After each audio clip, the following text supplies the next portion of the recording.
Hello G.I. Joe fans, and welcome back to Classified Report. So it's been quite a while since I released an episode. The last time I did was when the HasLab Rattler had just launched, and now it's been months. It's been months since then. The Rattler ended and unlocked all its stretch goals. Can't wait to get that. Dragonflies seem to be shipping out soon-ish. They keep telling people to check their addresses, make sure they're right and everything. But we've actually had a ton of Classified Series news recently because we kind of had a triple whammy of Hasbro PulseCon back in September, and then we had New York Comic-Con in October, and then we had the 10/27 event in October, and even some things at London Comic-Con. So I just kind of wanted to give a little recap and mainly more just my thoughts on all of these figures here. So let's go on and get right on into it. So NYCC didn't have a lot of stuff, but it was still pretty solid. They showed at the Hasbro Breakfast the retro card figures Wave 4. I mean, these are fine. Like, the retro cards I have a love-hate relationship with. I think they look very nice. I probably would have not wanted to collect them personally, but then I was forced to when they included one with the HasLab His Tank, and now I've kind of tried to go back and get most of them. I don't pre-order them often. I did pre-order the Cobra Commander with the Vac Metal from Wave 3, but I don't know. I don't really care about these too much, and I don't think this wave is the most spectacular. There's definitely one standout, and that's Dr. Mindbender, which is a really fun figure. I actually have a review of Dr. Mindbender up on my channel. If you guys would ever like to watch that, go on ahead. But it's pretty much the same one as the 2022 San Diego Comic-Con release, but it's nice for people who never got that to be able to get a chance to get him, and it is slightly different. The retro rock and roll has kind of created a weird thing because they originally showed it in the pictures to like not include his rock and roll like devil horns hand that the original regular classified release included, but then the carded picture does show it, so I think it does have it, but it's very different, not very different from the original release. It's pretty much they took the tattoos off of him and kind of changed some of the coloring a little bit, and I love the original rock and roll figure, and this is a fun figure if you don't have one, but eh. And then finally it's the Cobra Viper, which is more different than I thought that it would be, because it looks like they made him pinless this time, but it's pretty much the same as the many Vipers we've already had. But it's fine. It's perfectly fine. This wave is fine. This retro wave was on display at the breakfast, where behind it was the next main wave of figures, which all look very good. These are the ones that were shown off at Hasbro PulseCon.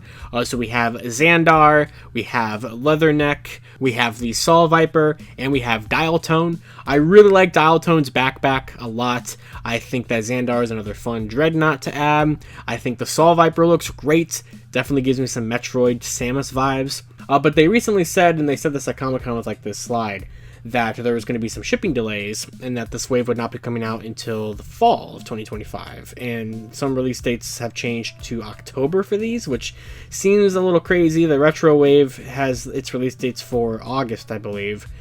I don't believe that or buy that those will actually be the release dates that these figures hold. But if you want to buy them, this wave and the retro wave are all up for pre-order on Amazon. The one wave kind of keeps going in and out because I think maybe because of the release date issue. But if you'd like to pre-order them with my affiliate links that I'll be leaving in the description below, that certainly helps out the channel. So thank you. So that kind of brings us to the 10/27 stuff and the London Comic-Con things. So the first thing was the Trench Viper. I absolutely love this thing tremendously in every single way. So it's really cool to give us some more display piece things, modular display piece things especially. I would love to buy multiples of these, and I kind of want to, but I've tried to pride myself in not double dipping on anything in the classified line. I love the figure. The figure is very much just a reuse of the Alley Viper figure, and by extension the Crimson Alley Viper, but it's painted in this really cool black and white color scheme that I really dig. So this is a Hasbro Pulse exclusive that comes out in September of 2025, and I did pre-order one.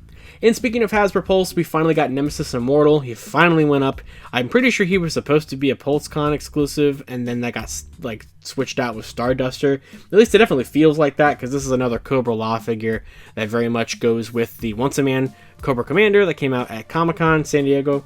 He's a $55 figure that looks really neat with all the tentacles and the bat wings, and he's just a big, bulky, crazy dude that I think is a very fun figure.